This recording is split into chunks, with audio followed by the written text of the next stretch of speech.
stream is starting soon. Well, that's great. Let's get to this. Oh, I remember that, making that video. Yeah, we're going to talk about it. How about that? Starting soon. Okay, that's now great. we're up and running. Wonderful. Maybe So just hold on, I've got to put it back on the Oh, I remember on the that, blog. making that video. Yeah, we're going to talk a second. Got to put the URL back on the blog. Okay. Sorry, we're a little bit late. We're almost there.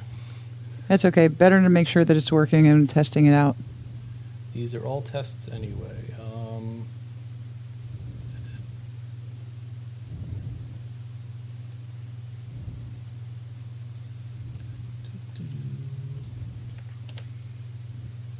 Nope, wrong thing. I did the wrong thing. Sorry.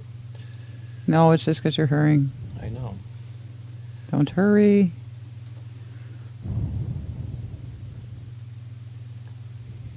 You'll get it.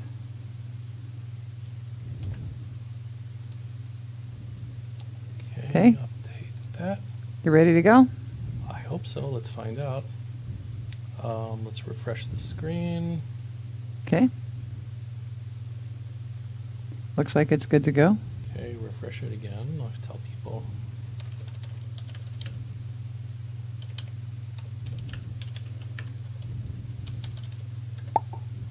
Okay. And, And we're ready. well, that's great. Okay.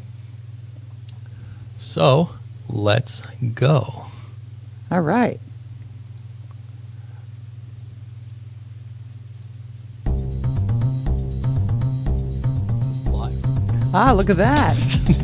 Oh, I like that. Okay. Welcome to EOZ TV Live. I'm Elder. I'm Mrs. Elder. Today we're going to be speaking about one story, or at least probably going to be speaking about one story. There was a very bad terror attack in Israel today. Oh, my goodness. And what happened was, and it says over here, the Blaze had probably the best coverage of it. Sharona Schwartz is actually very good. There were two Palestinian teenagers, actually 14-year-olds, Oh, my God. who stabbed two Israelis in the Rami Levy supermarket in Binyamin. Oh, goodness gracious. Yes, and Inside the actual store? inside the store, and one of them was killed. This is a big tragedy, and essentially what happened, and you can read it over here. Essentially, what happened was there was they killed a 21-year-old man, and they wounded a 37-year-old man before they were shot and wounded by somebody who actually heard the shouting. He was in the prayer room, if you remember, the synagogue yeah, that I was in do. there. He was in there. He had a gun, and he shot them. They were wounded. They were not killed. Wow. It says over here that the shoppers, when they first heard about it, they fought back with grocery carts, and then the civilian shot them. Oh, my God. Look at that. Yeah, over here we actually see, and this is terrible, that you can actually see the the blood in the supermarket itself, in the on the store shelves. Here's here's another. Oh, my goodness. So this is it's unbelievable.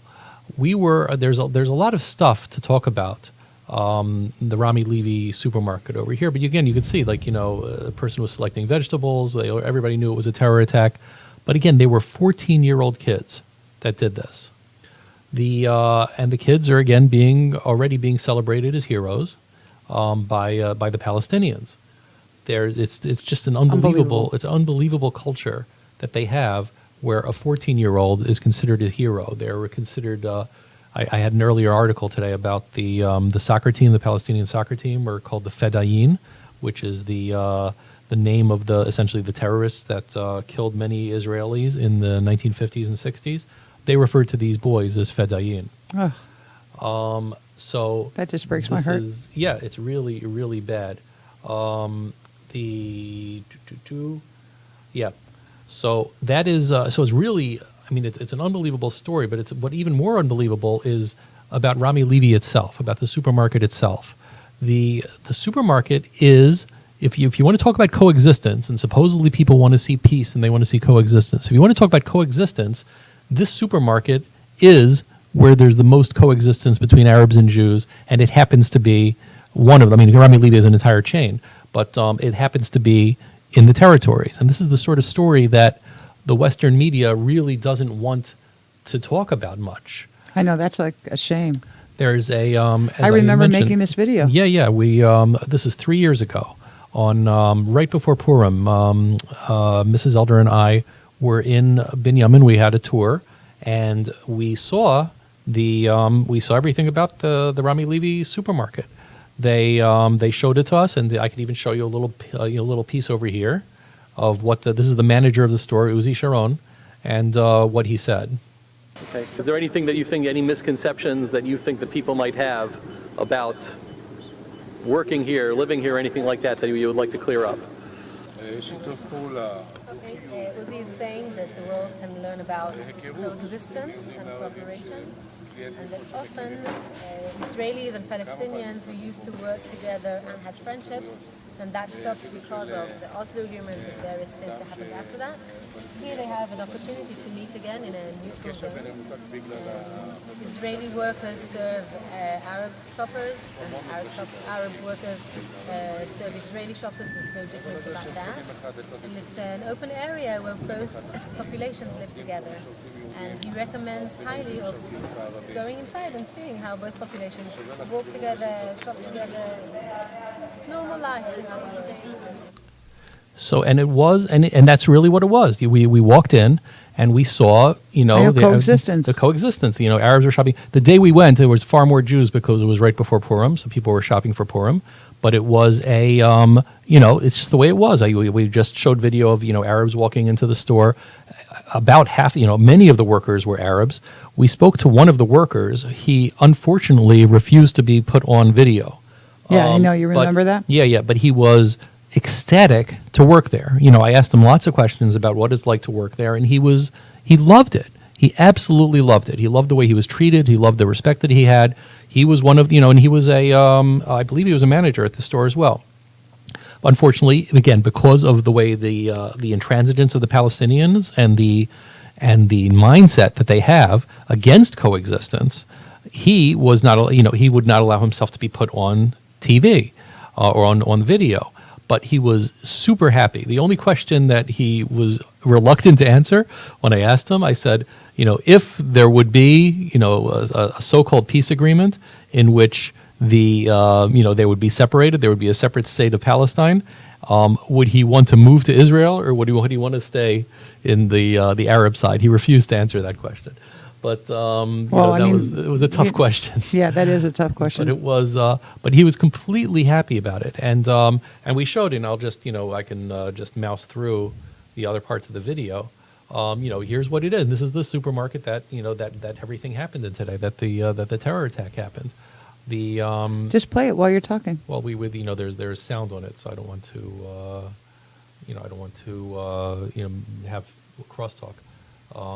Here's the manager again, and he's answering more questions about. Yeah, go for it. Whatever they need. And during Ramadan they work here, and while they're not eating, it's not a problem. Also, that's. בסוף הסדר ואנחנו המנהלים והצוות מחפים עליהם בזמן הזה שהם אוכלים בצורה מרוכזת. At the end of the Ramadan, I'm assuming if they have longer shifts, they go and eat, and the managers and all the Jewish workers make up for them. Right, so the Jews cover for the Arab, for the Muslims when they have to eat at the end of Ramadan.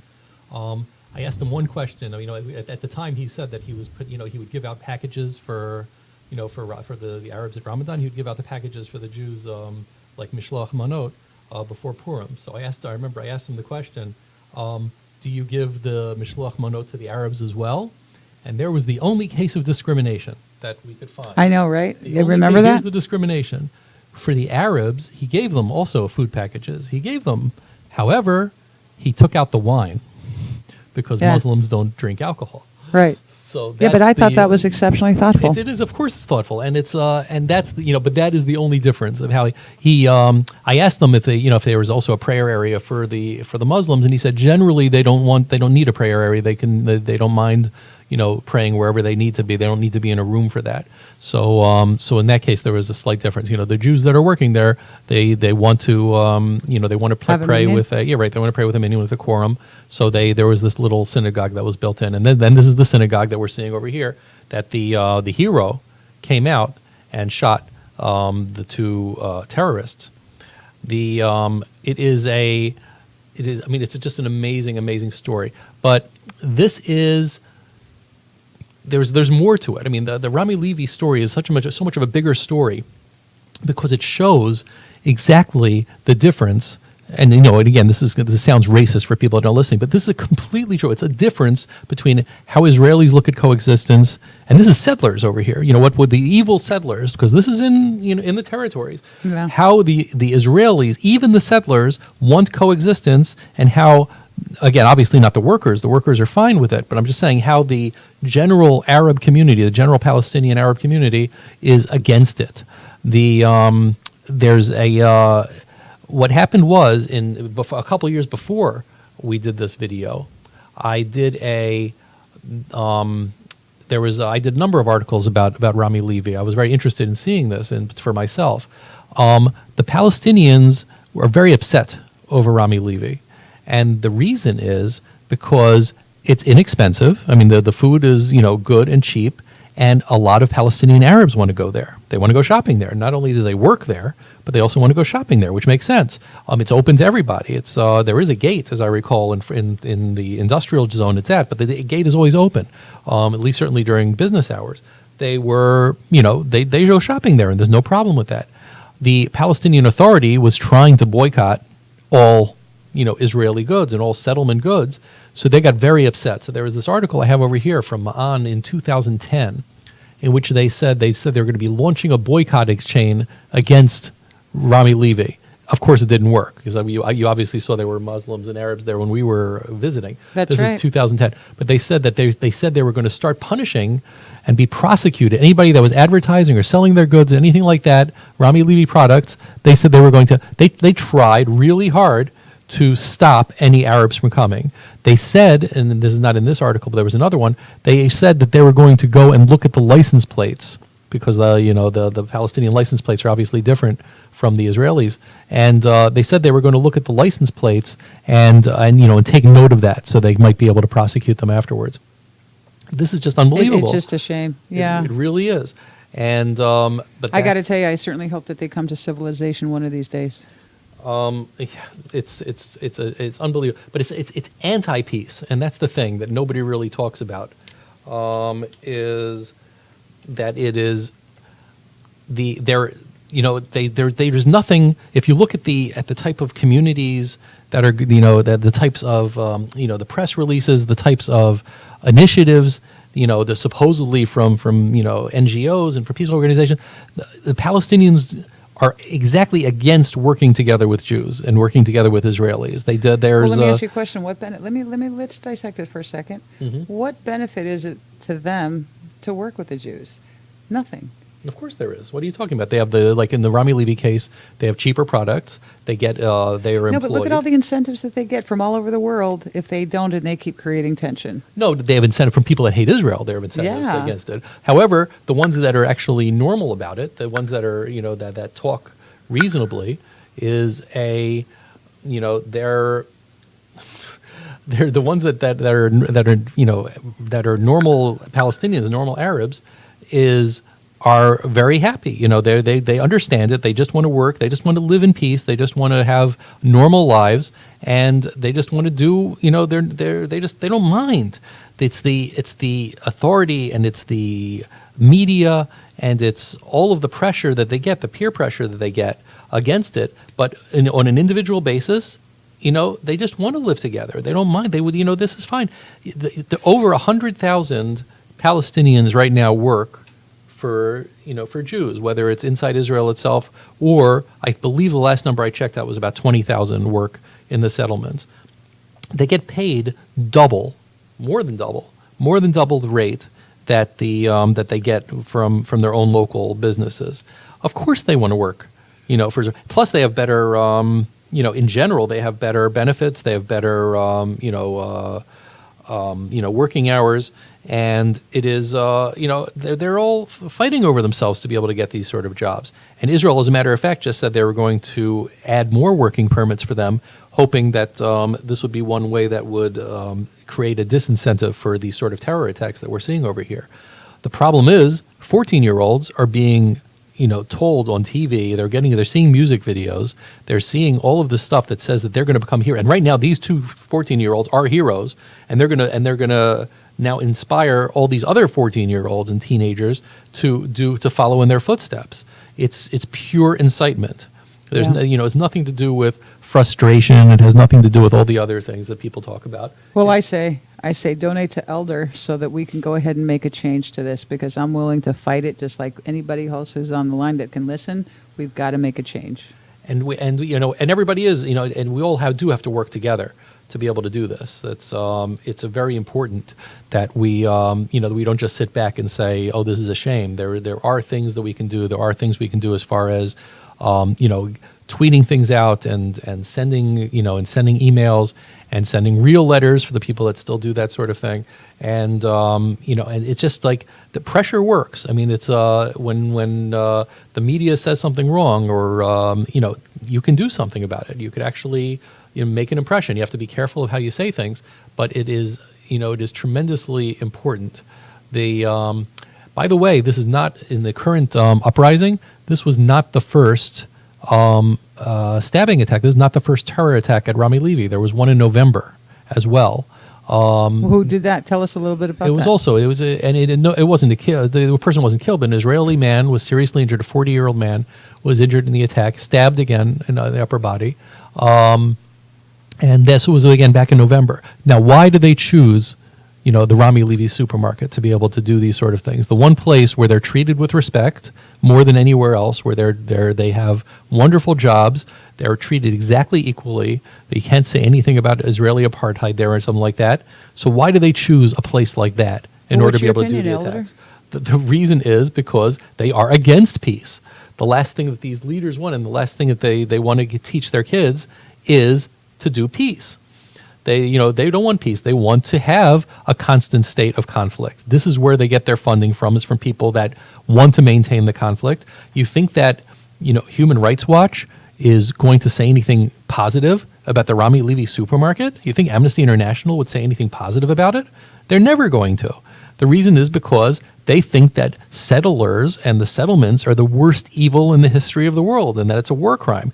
Jews living in their ancestral lands, they consider the biggest war crime, and everything else is subservient to that. So, okay, there's a stabbing, there's this and that. They'll pretend that they're against it. We're against that too. But it was settlers. The guy that was killed was a settler. That, makes it all... Actually, maybe you should delve in on the settlers a little bit and show how mistaken that is. I mean, the settlers are human beings. There's a lot of people who really don't get it. No, they don't. Of course not, because there's an entire industry to demonize them, to demonize all the Jews that want to live in Judea and Samaria. There's an entire industry out there that wants to say that they're the worst possible people, and they try to make them look like they are, extremists, and they're all from New York or all from Brooklyn. That's what they usually say. This is what they are trying to do, because so it's like. Anything that shows the other side of the story, anything that shows that settlers are human beings or that Israelis are human beings, the haters go crazy. They just will do anything they can in order to stifle anything that makes it even shades of gray. Forget whether, the black and white. Forget the fact that most of the settlers most of the Jews that are living in the settlements in the Judea and Samaria are normal people, hardworking people, ideological, certainly, some of them. Some of them just live there for very practical reasons, but they're normal people, and that's not something that the world wants to see. That's not that's not something that the Palestinians want anybody to see. I know they want to hide it so that they can't. They can say how there's no civilization there for them, which is so not true. Right. And Rami Levy is the exact example that shows this to be true. The supermarket itself is the greatest model of coexistence that you can find between settlers and Arabs. You're never, that's where it is. Why are you using the terminology settlers? I'm just saying it because it's easiest to use it. I know, but it's easy, but I don't. It's even inaccurate. They call themselves as settlers. It's not. I know, but it's giving over the impression. Yeah, I know. It's they're whatever. They're the people that live in Yehuda and Shomron, but they are they're nice people, they're normal people. They have they live in beautiful houses. This is it. There's nothing wrong with what they're doing. They didn't kick out any Arabs from their lands. 99% of the homes that they live in are in places that nobody has ever lived in history. Usually on hilltops. Usually the people would settle in valleys. So they are, this is all, the entire thing is just, it's a huge propaganda exercise started by the Arabs, but eagerly But it's pounced working. on. Are you kidding Exactly. me? It was eagerly pounced So we on by got to do the same thing liberals. ourselves and push back and do our own propaganda. Are you kidding? Yeah, well, I mean, unfortunately, on our side, we like telling the truth a little bit too much. I understand that, but we should do a propaganda truth campaign. And that's what I try to do. I know, but I mean, we really need to get it out there. I agreed. So anyway, that was the major story I wanted to talk about today. We could talk about a couple other things. This is not, we're not quite at it. We don't have the rules yet as far as how this broadcast is concerned, whether we have to do an entire hour or, even less. But there were a couple of other articles, that I had today. One of them I mentioned a little bit earlier, talking about there were a couple of interesting ones, actually. The Palestinian national football team, as I mentioned before, is named the Fedayeen, which really means that they're named after terrorists, which I thought was an interesting story. That We is mentioned- interesting. yeah. Are you kidding? Yeah, we mentioned this last night about the UK officially, with their how the United Kingdom came out saying that the BDS movement is essentially illegal for public. I know. Isn't that great? Yeah, but the thing I pointed out in today's article is that they explicitly said in their press release that it fuels anti-Semitism, which is, and it's 100% true. But the fact that the government of the UK said that explicitly is a fairly big deal. That they're saying that this is fueling anti-Semitism. This is they're essentially equating and they're drawing a link between the boycotters and anti-Semitism, which is Well, that's what it is. it's exactly what it is. And the fact is it call a spade a spade. Right, but they always claim, no, we're only anti-Zionist, we're not anti-Semitic. But you know what? They're saying, look, we see what happens in rallies, we see what happens with all these guys. They really are, they're anti-Semitic. One other brief story that we're just going to go through, Sinkholes. yeah, sinkholes was fun. These are I thought these were fairly stunning pictures, actually. Those are great. This is in Gaza. This has been happening between a combination of two things. One reason is because of rain, and the other reason is because Egypt's been putting been dumping seawater, pumping seawater into the tunnels, into the border between Egypt and Gaza. And in the tunnels, the water is going down into the tunnels, and it's causing them to collapse. But that's great. No, I it love is. it. Yeah. I love it. So Continue. these are- Please pump in some more Right. seawater. So this is, so the article that came from, this is from the Rafah municipality Facebook page. So they're just blaming Egypt. They're just saying, how could they do it? They don't mention anything about the tunnels, but of course it's all because of these, huge holes underneath the ground that are now getting, the ground is collapsing on top of it. One of my readers mentioned that the weather forecast is for more heavy rains like next week. So we may be seeing more of these pockmarks Awesome. in Hey, Gaza. track those terrorists. And it's been a lot of Hamas people have been killed in these tunnels lately from these, from this. Although the ones that were killed earlier were not from the Egypt's pumping the water, because it happened in different parts of Gaza. Those guys were building tunnels to tunnel into Israel for the next war. But they also were collapsing because of the rain. But these are all of the smuggling tunnels. Apparently, these are the smuggling tunnels that are near the Rafah border, and that's what was being. So that leads me to a question that I'm going to bring it to America. So why on earth does Trump want to build the wall when, in fact, everybody can go ahead and build a tunnel? It would be. It's a little off topic over here. That's an interesting question. I don't know how good the Mexicans are. They would have to tunnel under a river, though. There's a river in between. So, But not in every location. Not in every location. That's true. No, but I'm just But, saying to you, yeah. it's like the I don't know if there's as much money for Mexicans to the tunnel Arabs into show that they can America. do that. Over here, they have They're teaching the incentive. world all They're- of these great ways to get around, right? No, but it's true. But the fact is, Hamas is funded for the tunnels. They have a lot of money going into it. I don't think the Mexicans have that much economic incentive to build. Are you the kidding? tunnel. Drugs, sure. Drugs. Okay. This is not a topic for our blog. We're not. Going to I understand that, but I'm looking at I'm just hoping that they collapse too. Yeah. At any rate, I had another apartheid poster today, which I actually have to update because he's actually a current deputy minister as well. But this is Ayub Kara, who's a member of Knesset for the Likud party. He's Druze. He's very, very Zionist because he's very pro. He's pro everything. Which means that J Street would consider him an anti-Zionist, which is a bizarre thing about J Street. But the fact is, he's really, really a good guy, but he's also very big on helping the rights of Arabs and Druze in Israel. It's not like he's drunk that he has drunk the Jewish Kool-Aid or something like that. He's really a very effective lawmaker. But he happens to be on the right wing, or what's called the right wing Likud party. It's really more centrist than right wing. So that is pretty much it. Hopefully, I don't know if the video is still working, but hopefully that everybody enjoyed this, and we will put it up. And this is what we're working on.